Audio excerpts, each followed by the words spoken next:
কত ভাগে কোরবানি দেওয়া সর্বোত্তম এবং সর্বোচ্চ কত ভাগে কোরবানি দেওয়া যাবে? ভাগ বেশি হলে কোরবানি গোশত বন্টনের সঠিক নিয়ম কি হবে? কোরবানি সবসময় ভাগে না দিয়ে একা দিতে পারলে উত্তম, ভাগে না দিয়ে একাকে দিতে পারলে ভালো।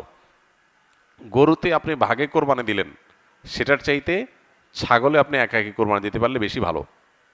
কারণ সাধারণত এক ভাগ গরুতে কোরবানিতে যে টাকা যায়, সাধারণত জেনারেলি একটা ছাগলে অলমোস্ট সেই পরিমাণ বা তার চেয়ে কোনো কোনো ক্ষেত্রে 1-2 হাজার আরও বেশি যায়।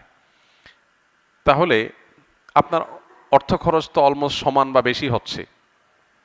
এদিকে একাধিক ব্যক্তি একই পশুতে কোরবানি দিলে সেখানে ঠিকমতো বন্টন হলো কিনা, কারোর মনে কোনো দুঃখ থাকলো কিনা, কোনো কম বেশ হলো কিনা, নানাবিধ বিষয় থাকে।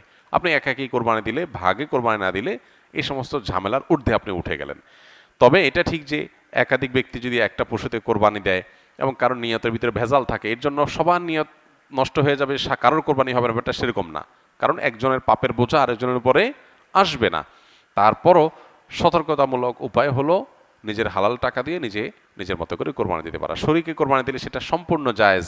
একটা গরু, একটা ওঁট, এই দুই ধরনের পশুতে আপনার সর্বোচ্চ 7টি ভাগ হতে পারে।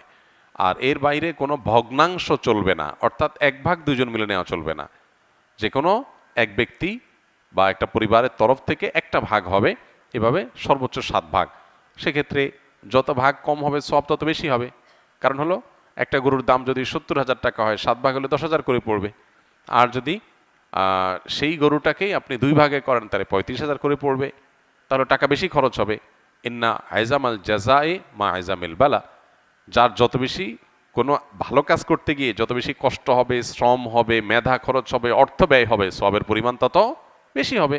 সো ভাগের পরিমাণ যত কম হবে সওয়াবের পরিমাণ তত বেশি হবে।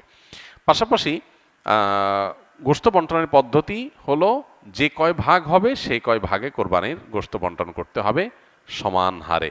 এবং এক্ষেত্রে ভাগে কোরবানি দিতে গিয়ে, গোশত বন্টন করতে গিয়ে যদি কেউ তসরুফ করেন তো সেটা হারাম হবে, গুনাহের কারণ হবে এবং নাজায়েজ কাজ হবে।